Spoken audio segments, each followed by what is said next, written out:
Legendary fashion icon Kenneth Cole is perhaps best known for his footwear and clothing brand, which has always been closely tied to social activism. Now, along with helping you dress well, his current initiative aims to make you feel well mentally. May is Mental Health Awareness Month. It is May 1st, and I'm thrilled to have Kenneth Cole as my guest to kick off Mental Health Month. Welcome to the Rush Hour. Oh, thank you so much, Nika. This is very much appreciated, and it's a very appropriate time to have this conversation. It really is. And let's start with one of the initiatives that you want to focus on this month, and this is this Care to Ask campaign. You have a hashtag around it, and it really focuses on loneliness.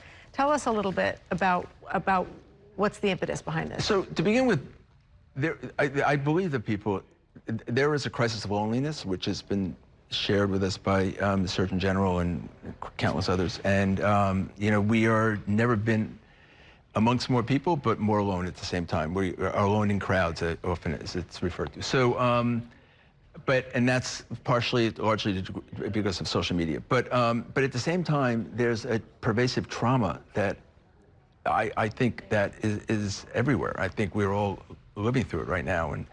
And what's happening in our individual worlds is affecting us all differently. And I think it's, they say 1 in 4 people are affected by mental illness specifically at one point in their lives. We say it's 4 in 4, because if it isn't you, it's somebody you love, somebody in the family, the community, the workplace. But we're all going through this trauma right now as we speak. It really, mental health touches everybody, I guess, is the Mental health touches everybody. So we set up a foundation. We set up the Mental Health Coalition, which is a collaboration and cooperation of all the large service providers in the country, and to change and affect stigma and how people look at and care for and take care of their mental health. So this month is important. And how do you deal with the trauma? The best way is to connect with people in a meaningful way. We don't do that very often, is to basically ask people how are they and insist that you get a real answer, and ask real questions, get real answers. So that's part of what this process we hope to do. And you go to our website or Instagram page, Mental Health Coalition, and we'll prompt some of those real questions and help people.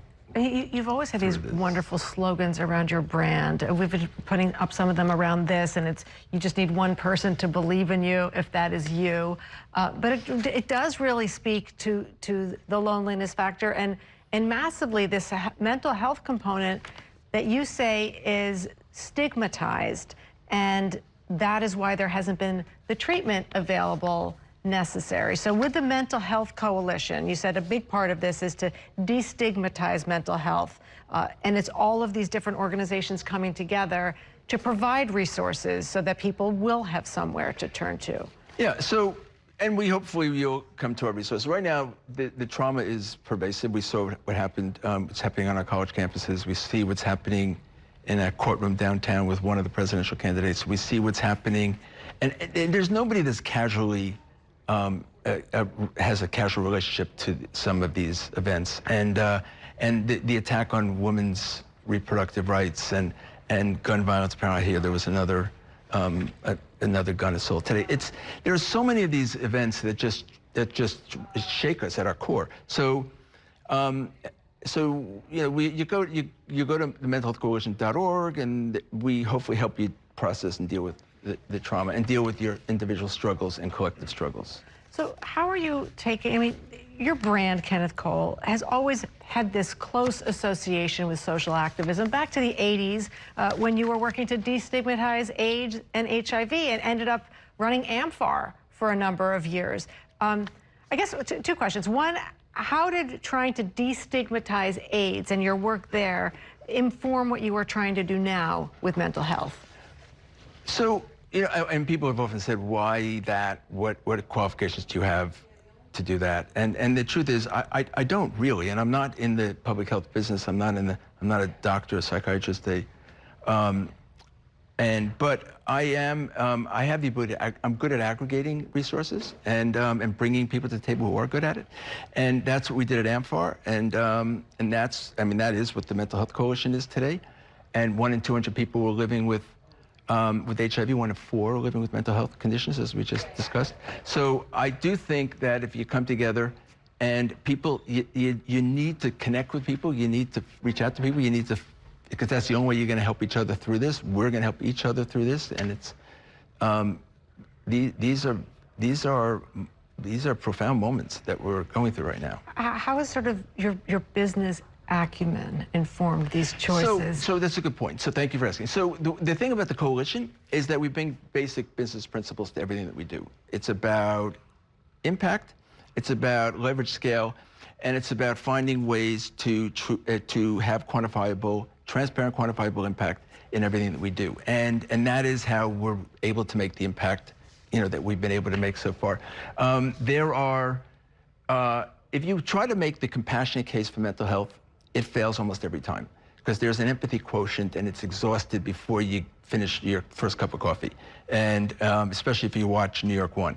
And but at the same time, the business case wins almost every time, because it's not about an expense, it's about an investment, and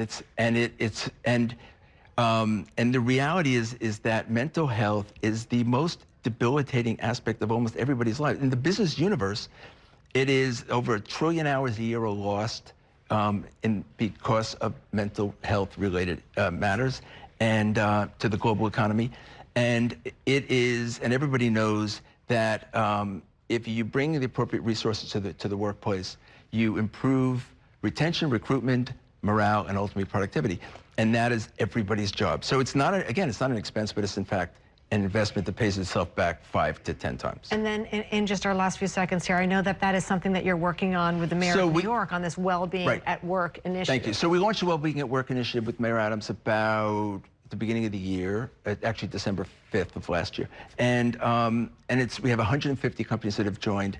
And we basically make available, all we ask of you is to commit to care and to learn about the collective best practices that are available to companies.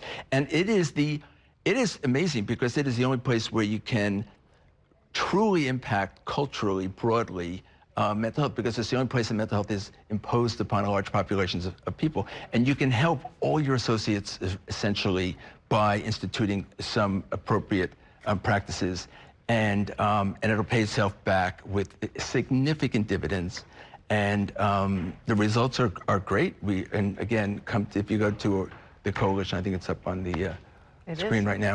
We urge you to do it and join the coalition. There's no cost, and the results are huge. So I'm hoping that 150 becomes, you know, as another digit, over 1,000, which we expect hopefully within a year from now. So, Kenneth Cole, such a pleasure to have you on, especially to begin Mental Health Awareness Month. Really appreciate it. Thank you so much.